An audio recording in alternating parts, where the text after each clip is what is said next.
Namaste. Sanoni Snowflake here. Welcome to the Shinto Yoga Experience with Shinto Self-Empowerment.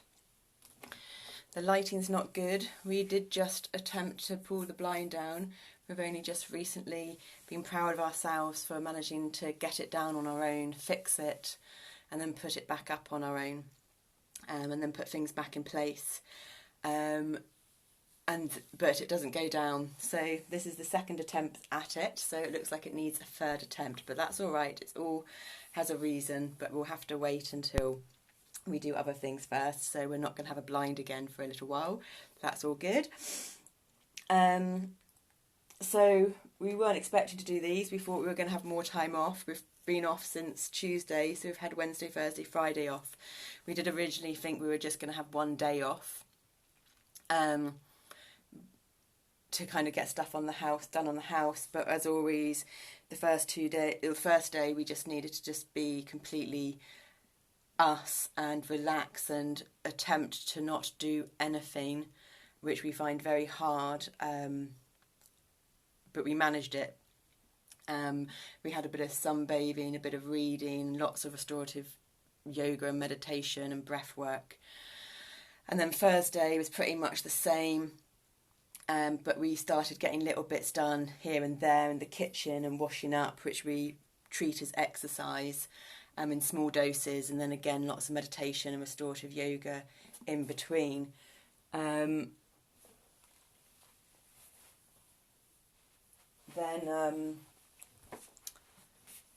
yesterday as well. So, and today it was we didn't do much today. Today was literally getting that blind back up. But the weekends are for our younger alternate personalities, and they wanted to do these, but we're not continuing with the colour cards at the moment. With the today and I'm guessing tomorrow are going to be these moon cards and the animal cards, and then we'll come back to the colour cards because they've got the colour cards all set up next, and the next colours are blue sapphire, regenerate the body, and ruby red, rejuvenate the body. I think that's the right way round. So this is kind of, in the world of duality, I suppose this is what we consider a bit of the spirituality, along with the meditation and the breath work and the connecting in with the body. And then there's practicality. So there's this full moon in Pisces card, balance, spirituality and practicality. And this has been on our mind. And actually, for where we're getting at, we're getting out of the conceptualization of duality, which means it's not about balancing spirituality and practicality, because they're separating those two things. For us, it's about incorporating spirituality to us, meaning being in harmonic, being in awareness and being in harmonic balance and stability with and rhythm with our circadian rhythms and our internal cycles, and aligning them with the cycles of Mother Nature, Mother Nature's rhythms, and that then gets put into everything in life, be it something that's perceived practical, be it something that's perceived relaxing, be it something that's perceived spiritual to someone else, because I know that our definition of spiritual is different to the majority. So yeah, for us it's getting out of the duality world, out of the separation, and actually bringing presentness and awareness into everything, knowing that sometimes that presentness is about being present in the moment while one deals or manages something from the past or prepares for something in the future, but they're being present with what they're doing. So yeah, that came up to us a bit. So we're going to read this. So we've got the 24th, 5th, 6th and 7th, which is today, poems to do. So we're going to read all 4. We're going to read one poem, and then we've got 2 books to read. So we've got the 38, The Frog on the left, top left. We've got that book to read, and then we've got another one, The Nightingale, on the top right to read. So, and then we'll go through these middle ones here and these middle ones in between each poem. So the 24th of March, which was Wednesday just gone, and today's Saturday, the day before the full moon. We're currently in a Virgo moon, and we haven't got our book. Oh, it's just over there though. The moon transits this evening, late tonight, about midnight-ish, or 12:48 a.m. tonight. So that'd be tomorrow. So this has taken ages to get these up and this prepared. We spilt water today on our other black velvet one, hence why we're using this green one, and it's got a big purple S sewn into it, so that's why it's this way round. It's taken us ages, and I realise it's because we're in the Virgo energies, which brings out the perfectionism. But we're also being really clumsy at the same time. So we're not being completely perfect, but the perfectionist has come out to counterbalance the clumsiness, otherwise it'd be so wonky and all over the place. So she transits into her void of course out of Virgo tonight at 12:48 a.m. So that would be the 28th, tomorrow, early hours of tomorrow morning or late hours of tonight.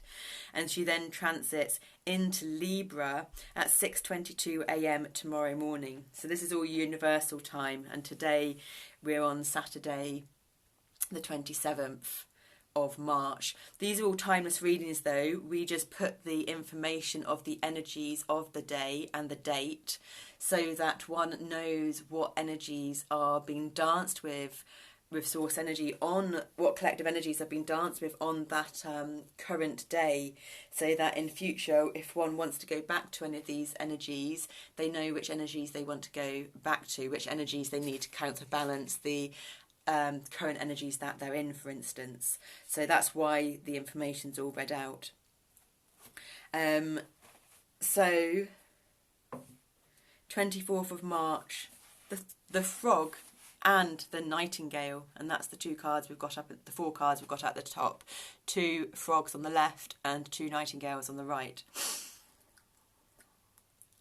from 3 different packs of oracle cards, medicine cards, spirit cards. This powerful rhyming fable about a cunning frog and a gullible nightingale is by the acclaimed Indian novelist and poet Vikram Seth. It is a cautionary tale whose morale is to beware of the unscrupulous master and always to have self-belief.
Once upon a time a frog croaked away in Bingle Bog.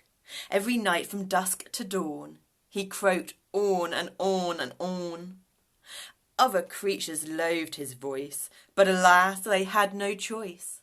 And the crass cacophony blared out from the sumac tree, and whose foot the frog each night minstrelled on till morning night. Neither stones nor prayers nor sticks insults or complaints or bricks, stilled the frog's determination to display his heart's elation. But one night a nightingale, in the moonlight cold and pale, perched upon the sumac tree, casting forth her melody. Dumbstruck sat the gaping frog, and the whole admiring bog stared towards the sumac, rapt, and, where she had ended, clapped. Ducks had swum and herons waded to her as she serenaded, and a solitary loon wept beneath the summer moon.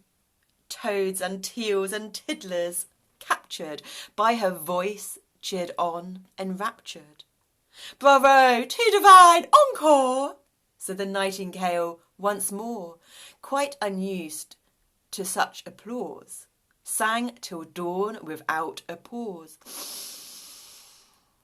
Next night, when the nightingale shook her head and twitched her tail, closed an eye and fluffed a wing, and had cleared her throat to sing, she was startled by a croak. "Sorry, was that you who spoke?" she inquired when the frog hopped towards her from the bog. "Yes," the frog replied, "you see, I am the frog who owns this tree. In this bog I've long been known for my splendid baritone, and of course I wield my pen for a bog trumpet now and then." Did you like my song? Not too bad, but far too long. The technique was fine, of course, but it lacked a certain force. "Oh," the nightingale confessed, greatly flattered and impressed, that a critic of such note had discussed her art and throat. "I don't think the song's divine, but oh well, at least it's mine. That's not much to boast about." "That's not much to boast about," said the heartless frog, "without proper training such as I, and few others can supply. You'll remain a mere beginner, but with me you'll be a winner." "Dearest frog," the nightingale breathed, "this is a fairy tale, and you are Mozart in disguise, come to earth before my eyes. Well, I charge a modest fee, oh, but it won't hurt, you'll see." Now the nightingale, inspired, flushed with confidence and fired with both art and adoration, sang and was a huge sensation. Animals for miles around flocked towards the magic sound, and the frog with great precision counted heads and charged admission. Though next morning it was raining, he began her vocal training. "But I can't sing in this weather. Come, my dear, we'll sing together. Just put on your scarf and sash." "Coo-ah! Quash! Quash!" So the frog and nightingale journeyed up and down the scale for 6 hours, till she was shivering and her voice was hoarse and quivering. Though subdued and sleep deprived, in the night her throat revived, and the sumac tree was bowed with a breathless, titled crowd. Owl of Sandwich, Duck of Kent, Mallard and Melody, Trent, Martin Cardinal, Mephisto, and the coot of Monte Cristo. Ladies with tiaras glittering in the interval sat twittering, and the frog observed them glitter with a joy both sweet and bitter. Every day the frog who sold her songs for silver tried to scold her. "You must practice even longer till your voice like mine grows stronger. In the second song last night you got nervous in mid-flight, and my dear lay on more trills, audiences enjoy such thrills. You must make your public happier, give them something sharper, snappier. We must aim for better billings, you still owe me 60 shillings. Day by day the nightingale grew more sorrowful and pale. Night on night her tired song zipped and trilled and bounced along, till the birds and beasts grew tired at her voice so uninspired. And the ticket office gross crashed, and she grew more morose, for her ears were now addicted to applause quite unrestricted, and to sing into the night all alone gave no delight. Now the frog puffed up with rage. "Brainless bird, you're on the stage. Use your wits and follow fashion. Puff your lungs out with your passion." Trembling, terrified to fail, blind with tears, the nightingale heard him out in silence, tried, puffed up, burst a vein, and died. Said the frog, "I tried to teach her, but she was a stupid creature, far too nervous, far too tense, far too prone to influence. Well, poor bird, she should have known that your song must be your own. That's why I sing with panache. Quah-ah, co-ash, co-ash." And the foghorn of the frog bled unrivalled through the bog.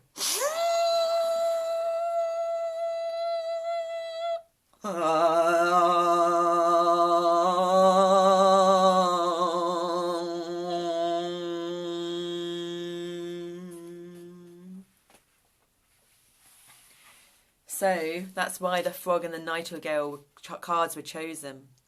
But it's a cunning frog and a gullible nightingale. So we are going to read the nightingale first. And on the middle two cards, they are from the Spirit Animal Oracle. And the nightingale spirit, it's love is all around. So shadow side could be that she's gullible, but for a light side, love is all around. And it's number 41, which is the number of self-discipline. So it's about having self-discipline, self-belief, self-trust, self-knowing to sing one's own song. And to know about the reverse of 41, self-discipline, which is moderation and not to do too much. And to find that happy balance in all things, bringing spirituality into all things. Spirituality just being understanding and recognising and being aware and knowing of one's own internal rhythms and cycles and aligning them with nature's. And so now we're going to read the nightingale, which is on the far right, and it's the triangle facing upwards with a line through it, which represents the elemental consciousness of air. And this is from the Wild Unknown Animal Spirit Guidebook by Krim Krass. Nightingale, fearless voice, speech, communication or song. The song of the nightingale is otherworldly. This simple brown bird, almost unnoticeable among the flashy plumage of other birds, transports its listener to the realm of poetry. Nightingale energy is with us when we write, compose, and especially when we sing. It reminds us that music heals the deepest wounds. This card indicates a need to open the bridge between the heart and the voice.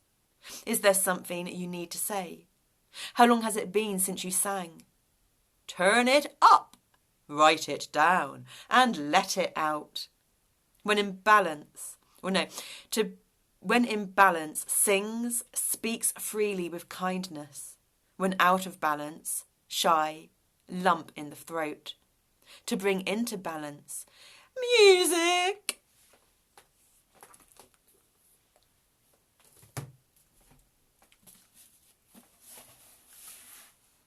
So there is a couple of long ones in this, but the next one is shorter.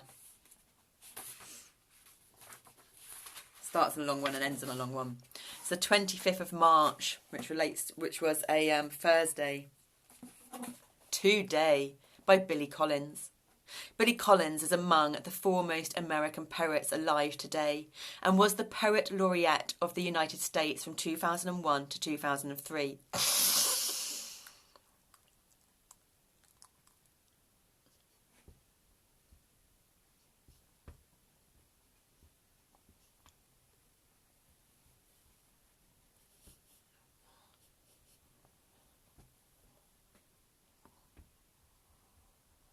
This is an example of how a poem can surprise us by taking us on a journey through a writer's thoughts and feelings in a single sentence.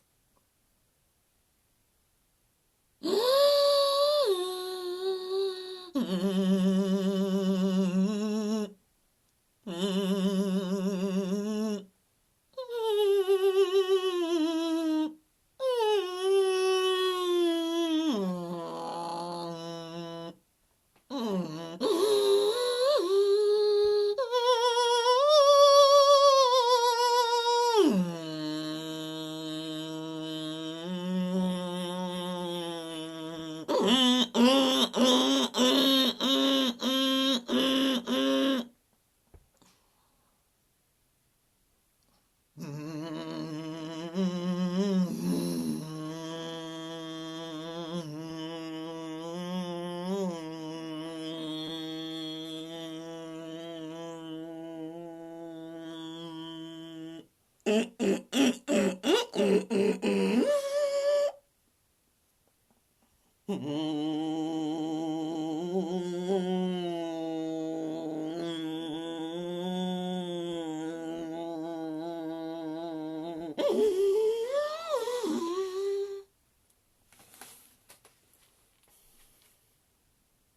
ever there were a spring day so perfect, so uplifted by a warm intermittent breeze, that it made you want to throw open all the windows in the house, and unlatch the door to the canary's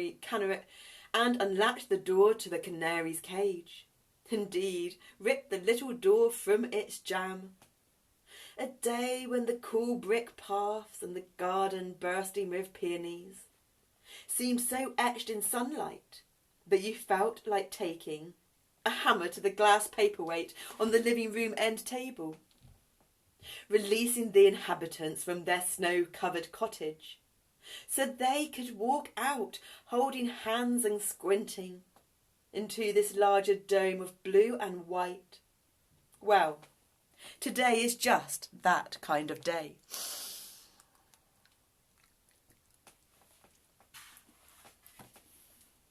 So,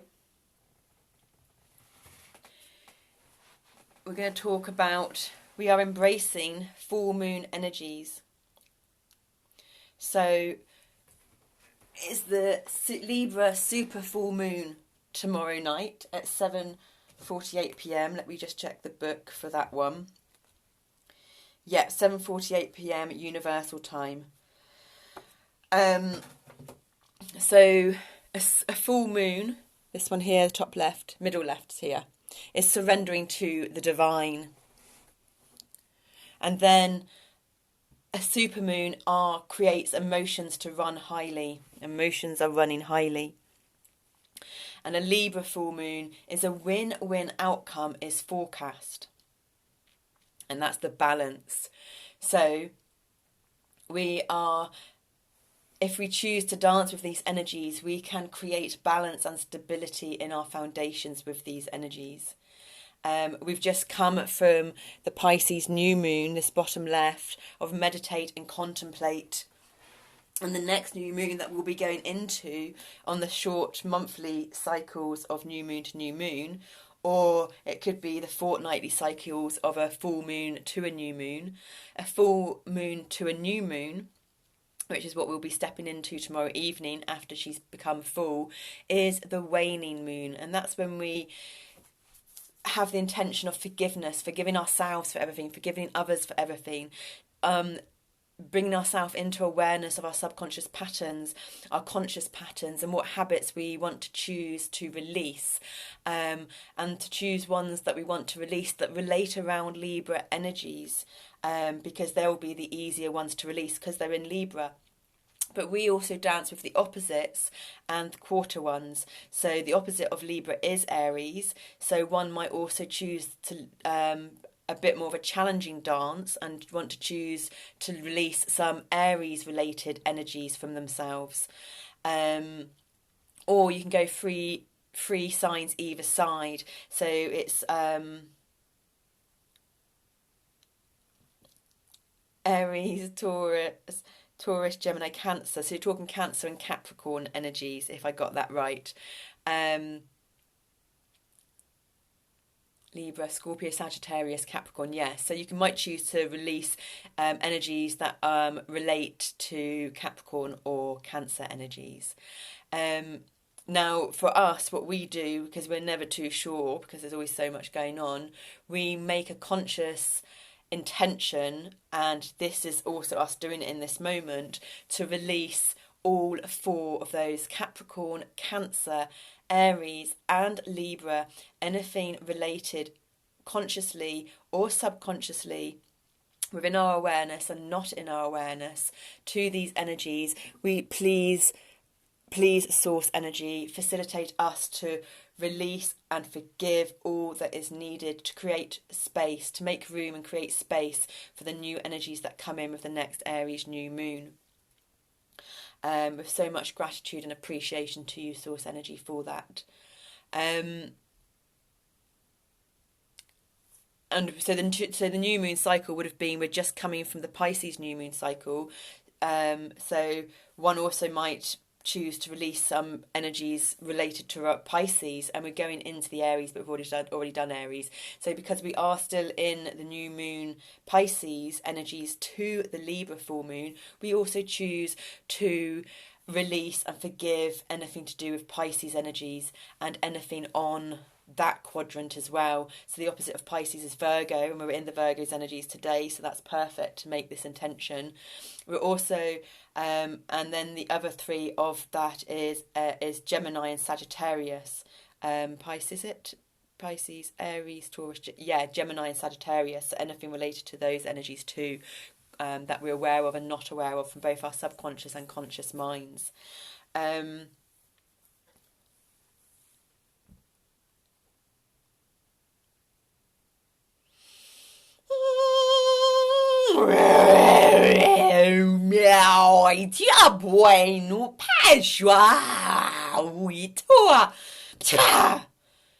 it looked like there needed to be a bit of clearing and releasing in the moment there after doing that.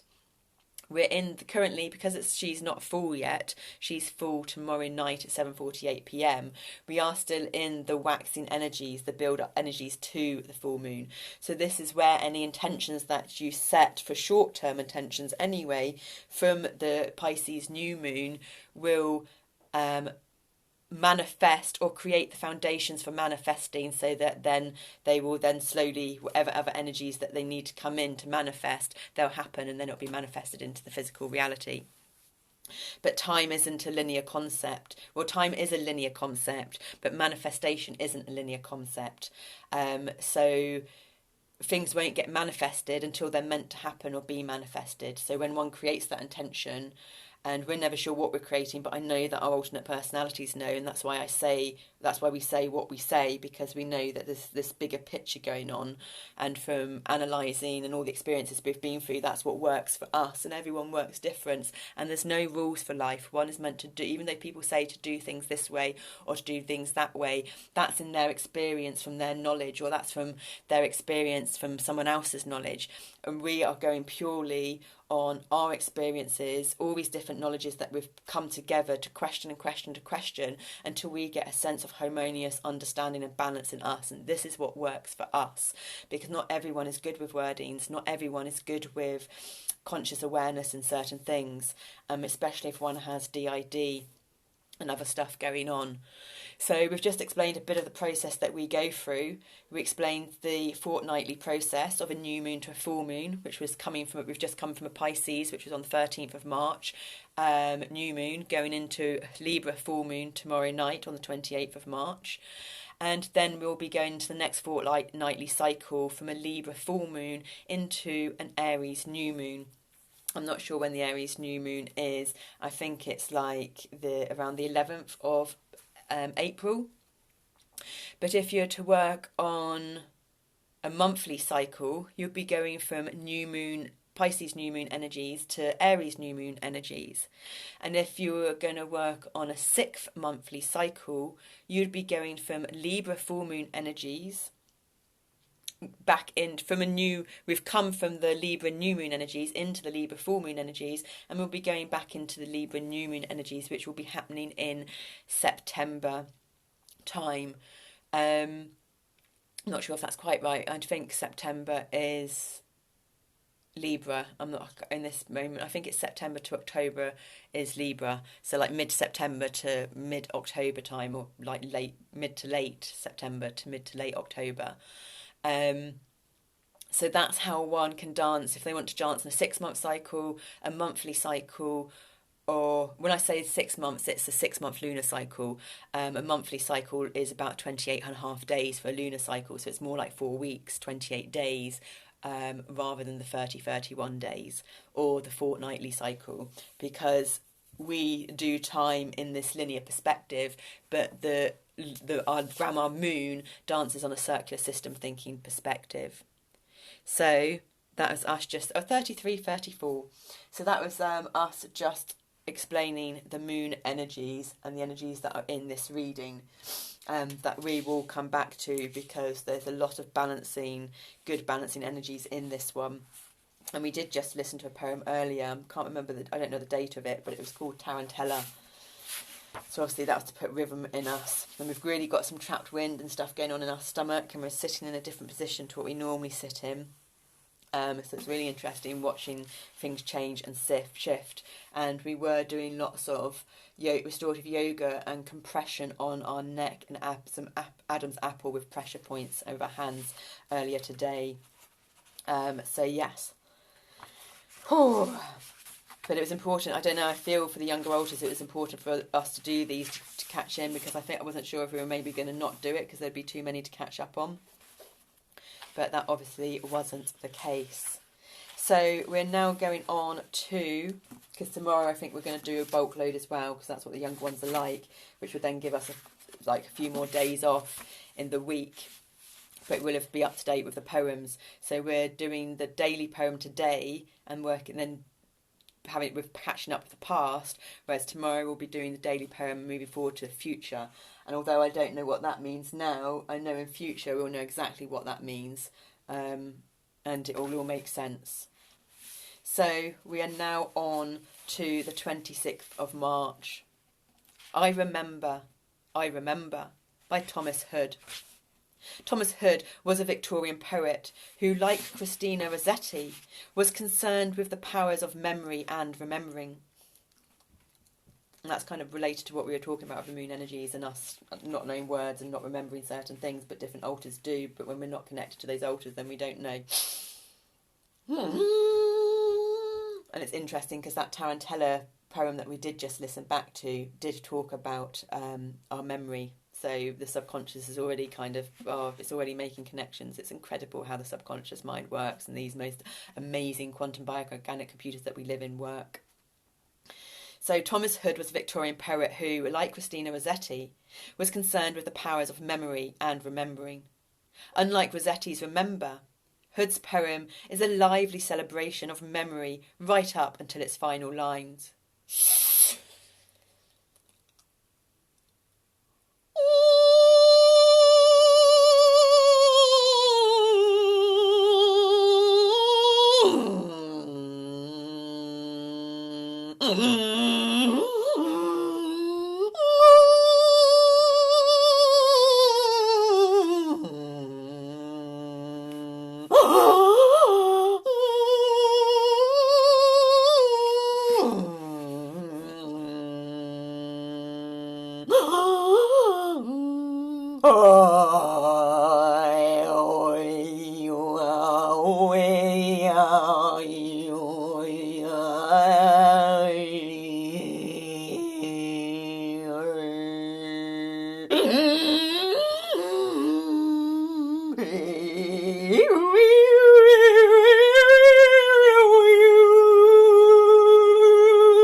I remember the house where I was born, the little window where the sun came peeping in at morn. He never came a wink too soon, nor brought too long a day, but now I often wish the night had borne my breath away. I remember the roses, red and white, the violets and the lily cups, those flowers made of light, the lilacs where the robin built, and where my brother set the laburnum on his birthday. The tree is living yet. I remember where I was used to swing, and thought the air must rush as fresh to swallows on the wing. My spirit flew in feathers then, that is so heavy now, and summer pools could hardly cool the fever on my brow. I remember the fir trees dark and high. I used to think their slender tops were close against the sky. It was a childish ignorance, but now 'tis little joy. But now 'tis little joy to know I'm farther off from heaven than when I was a boy. we invite in Mercury time, please, and we invite in the sunset energies, and it was sunset at 6:25 p.m. Universal Time, so it was 20 minutes ago.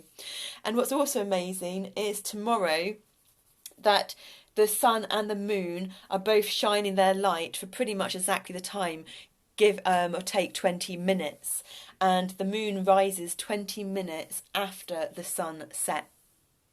The moon sets 20 minutes after the sun rises tomorrow morning. So there's even this balance of energies, not in the lunar living cycles, but also in the luminaires, being the sun and the moon, and the way they're dancing with each other in opposition. I mean, remember, it must have been about 6 months ago, because we're talking about cycles, and we've been reading Mastering the Cycles by Howard Marks as well today, and listening to it.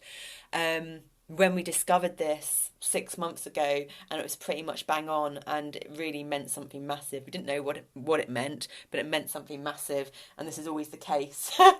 So now we are going to read Frog Spirit. So Frog Spirit in the top middle is clear out the clutter. So a lot of people tend to simplify their immediate environment, their house and everything they've got around them, to clear out the clutter in their immediate environment, which has this internal deep reflection of clearing out the clutter on their deep internal rainbow electromagnetic fields. But for us, our clutter is important to all of us until we know what we need to do with it. And we don't know what we need. If we don't know what we need to do with it, we have to just organise it to clear out the clutter. But we're not ready to organise it yet.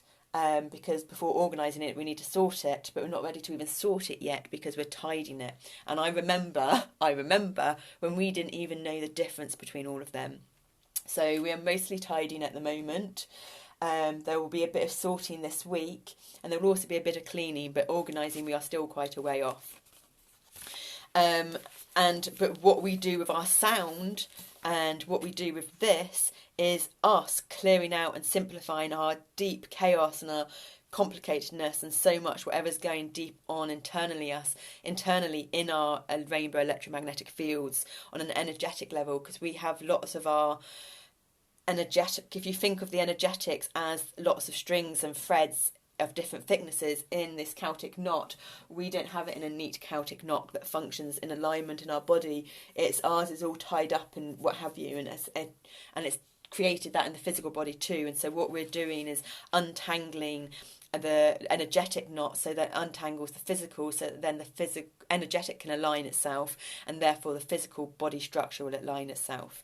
And so this is another reason why we do all that we're doing, because this is us clearing out those energetics using sounding.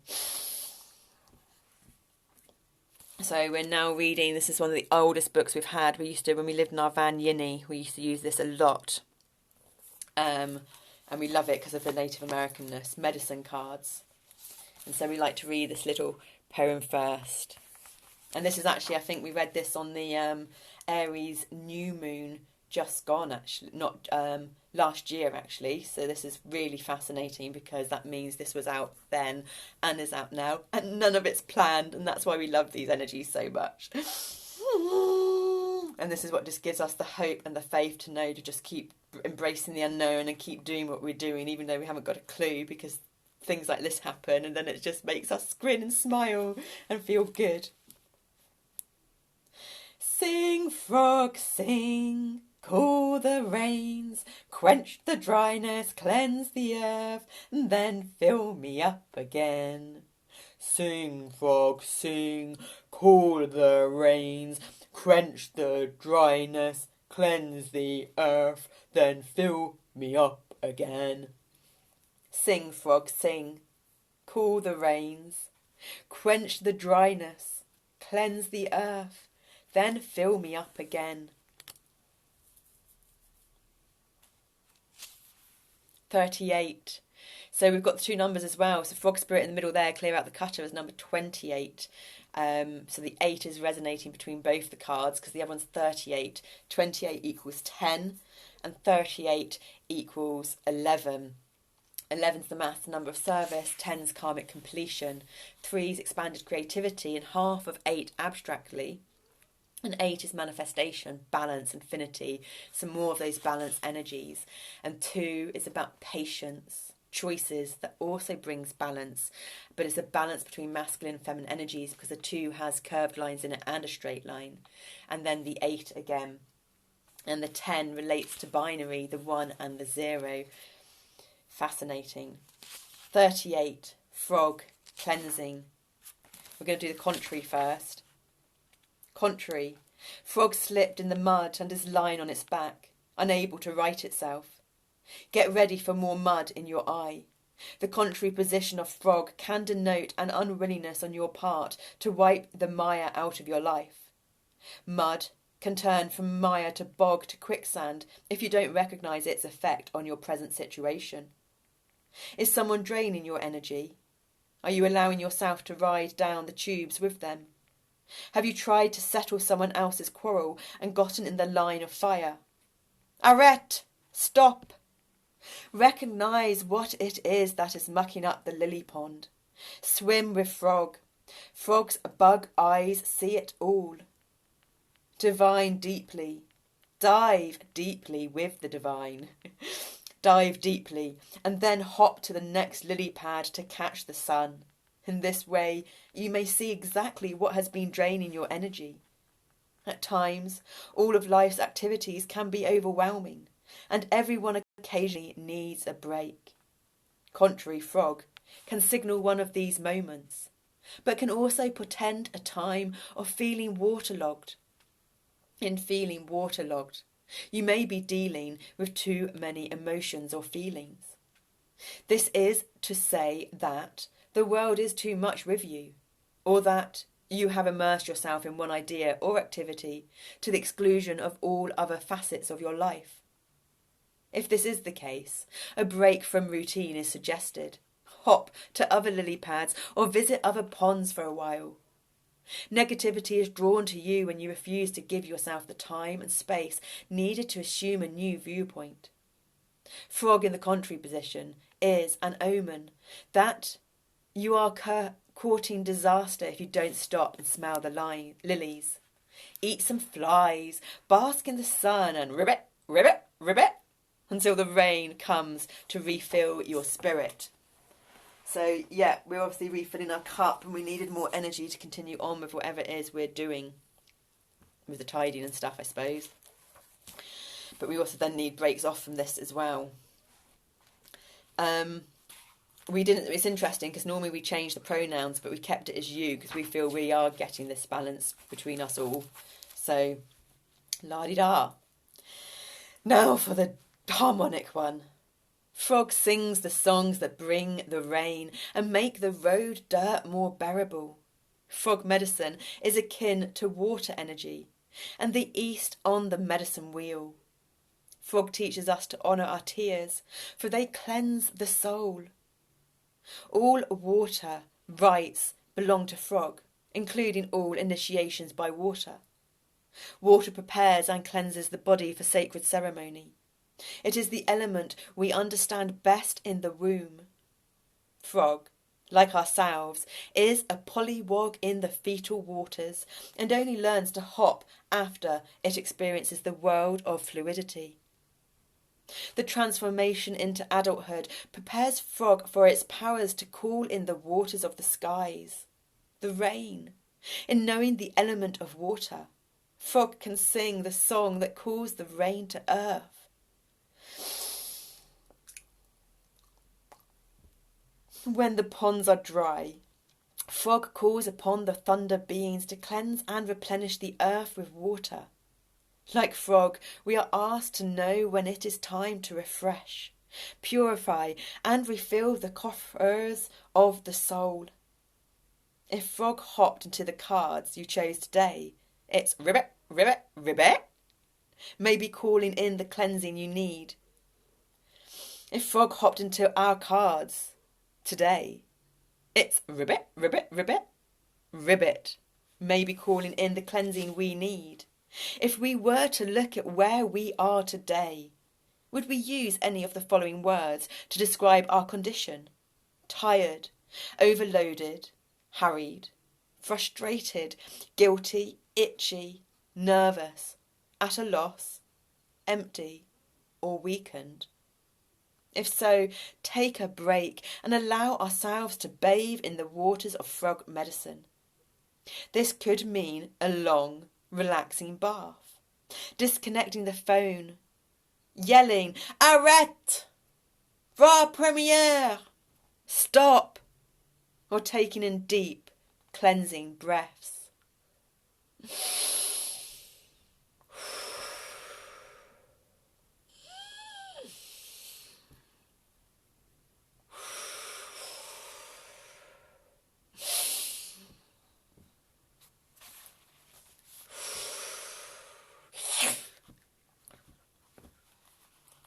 The key thought is to find a way to rid ourselves of distractions and replace the mud with clear energy. Then replenish our parched spirit, body, heart and mind. Should we talk more? Yeah, I know we added heart. Shh. And ability of frog medicine people is to give support and energy where it is needed. A frog medicine person can clean negativity from any environment. Many mediums or clairvoyants who work with cleaning haunted houses carry frog medicine. Many of the world's seers use water on their hands when tapping into other realms of reality due to water's superconductive nature. Tito, I no more. Yep, we're having a bath tomorrow, isn't it? And that's why we get in the bath heaps. The paw. Yep, should we put some tuning forks in it tomorrow? Okay. In Mayan and Aztec shamanistic practices, the shaman places water in his or her mouth and sprays it over the body of a patient to clear away negative energy. This is done while holding the thought of frog firmly in the mind so that healing may occur and the patient may be replenished with positive energy. Sometimes dried and stuffed frogs are also used to guard the person's body during the session. Frog speaks of new life and harmony through its rain song. The deep tones of frog's ribbit are said to be a call to the thunder beings. Thunder, lightning and rain. The ribbit, ribbit, ribbit is the heartbreak that comes into harmony with Father Sky and calls for the replenishment needed. Call to frog and find peace in the joy of taking time to give to yourself. A part of this giving is cleansing ourselves of any person, place or thing that does not contribute to our new state of serenity and replenishment. Call to frog and find peace in the joy of taking time to give to us, to give to ourselves. A part of this giving is cleansing ourselves of any people, places or things that does not contribute to our new state of serenity and replenishment. Chitomo, please, source energy, do that for us, please. Thank you.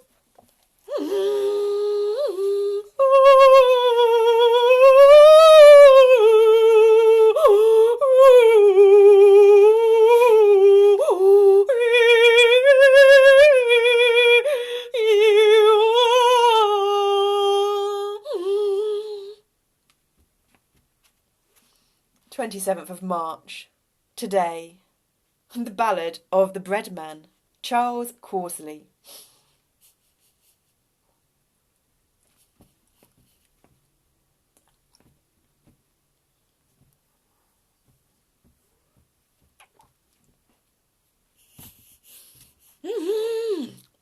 Charles Causley was a 20th century Cornish writer. Oh, talk more, we Cornish. Shh.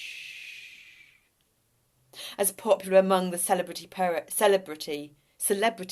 of his day as he was with readers. He counted Siegfried Sassoon and Ted Hughes as close friends.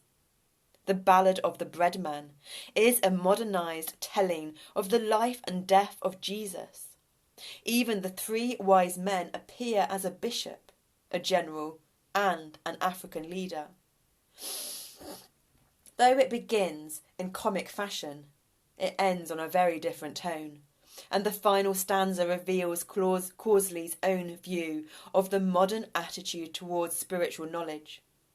Jesus returns from the dead, only to find that the public still has no interest in his message of peace and morality. Causley lived through the Second World War and may have had those experiences in mind. Okay. Yeah, they want to, our younger alters want to just say, along with this positive connotation and sound and vibration, one can have all the right intentions, but unless one uses the right language and delivers it in the right body language and tone, then it can get completely misconstrued. So if one delivers the good intention of pro-peace by saying anti-war, then the wording will be triggersome to some people. But one can use the wording pro-peace. And if one uses the pro-peace language and there's deep emotion in that, it's received a lot better than if one uses anti-war with a lot of emotion. That can be way too triggersome for people.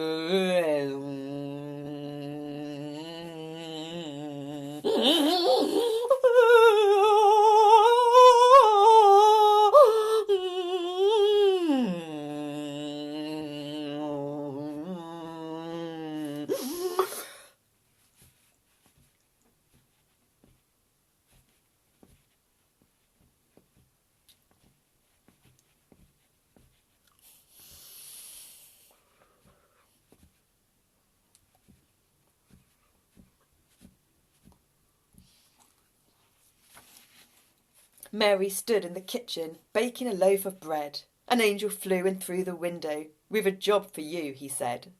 God in his big gold heaven, sitting in his big blue chair, wanted a mother for his little son, and suddenly saw you there. Mary shook and trembled. "It isn't true what you say. Don't say that," said the angel. "The baby's on its way." Joseph was in the workshop, planning a piece of wood. The old man's past it. The neighbours said, "That girl's been up to no good." And who was that elegant fellow, they said, in the shiny gear?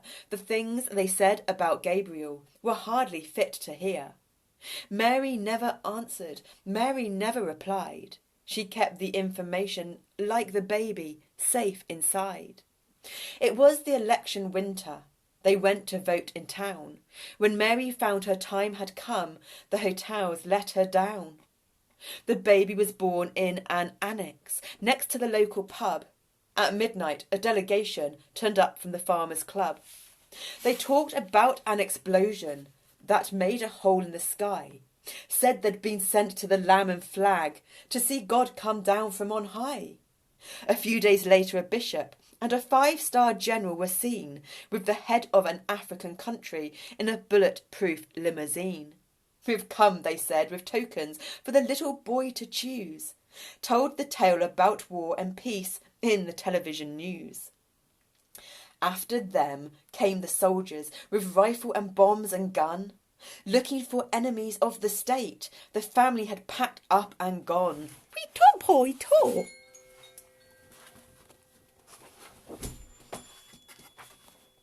When they got back to the village, the neighbours said, "To a man, that boy will never be one of us, though he does what he blessed well can." He went round to all the people, a paper crown on his head. "Here is some bread from my father. Take, eat," he said. Nobody seemed very hungry. Nobody seemed to care. Nobody saw the God in himself, quietly standing there. He finished up in the papers. He came to a very bad end. He was charged with bringing the living to life. No man was that prisoner's friend. There's only one kind of punishment to fit that kind of crime. They rigged a trial and shot him dead. They were only just in time. They lifted the young man by the leg. They lifted him by the arm. They locked him in a cathedral in case he came to harm. They stored him safe as water under 7 rocks. One Sunday morning he burst out like a jack-in-the-box. Through the town he went walking. He showed them the holes in his head. "Now, do you want any loaves?" he cried. "Not today," they said.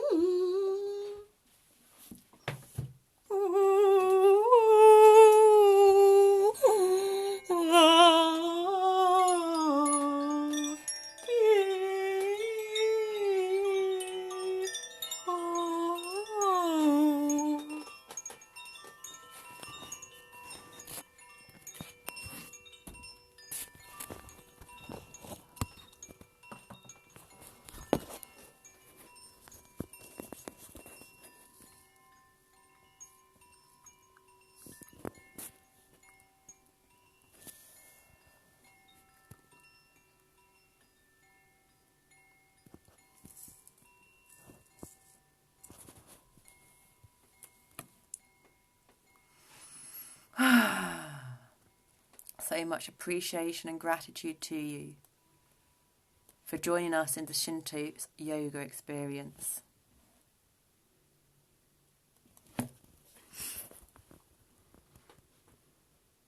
I'm Zanoni Snowflake Purcell.